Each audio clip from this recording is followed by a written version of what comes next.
안녕하세요. 사회복지사 초입니다. 오늘부터 제가 사회복지사로 일하면서 책이나 미디어를 통해서 배웠던 내용을 영상을 통해서 공유하고자 하는데요. 오늘은 자존감에 대해서 함께 이야기해 보고자 합니다. 우리가 사회복지사로서 일하면서 또 살아가면서 불안하고 걱정되고 우울하거나 화가 날 때, 그때를 살펴보면 무엇에 대한 집착 때문일 때가 많은 걸 알 수가 있습니다. 누군가에게 인정받고 싶은 마음에 대한 집착은 일에 대해서 중독되는 것으로 나타나기도 하고요. 또 외롭고 싶지 않은 마음, 혹은 사랑받고 싶은 마음에 대한 집착은 사람에 대한 집착으로 나타나기도 합니다.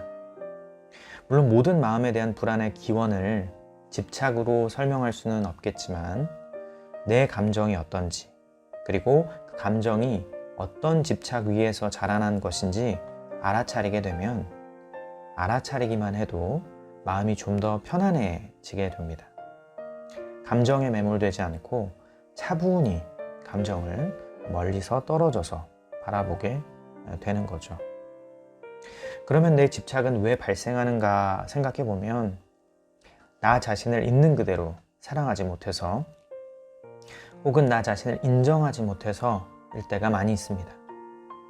나 자신을 있는 그대로 바라보고 또 그것을 수용할 수 있으려면 자존감이라는 게 꼭 필요합니다.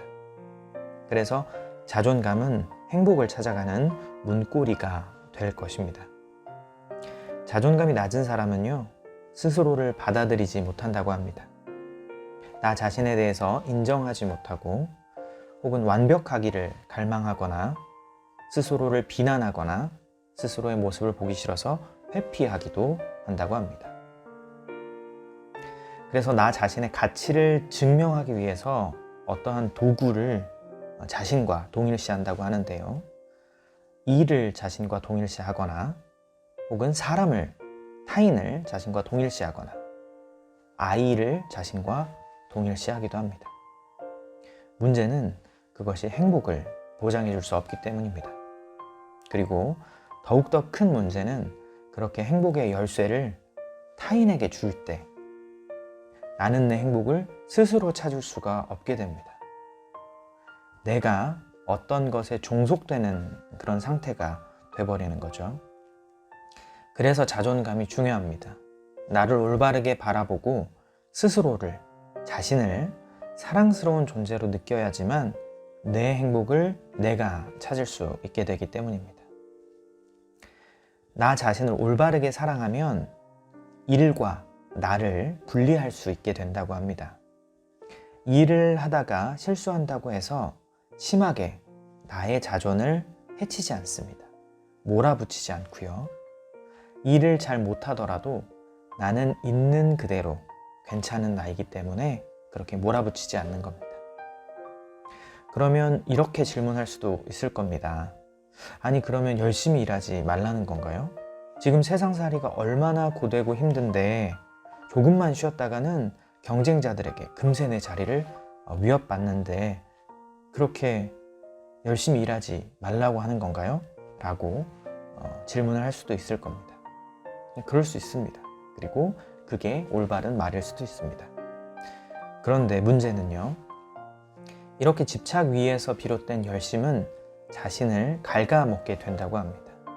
그래서 롱런을 보장할 수가 없게 되는 거죠. 감정에 심하게 흔들리거나 타인을 돌아볼 수 없게 됩니다. 앞서 말한 질문을 보면 여유 없는 모습을 볼 수가 있을 겁니다.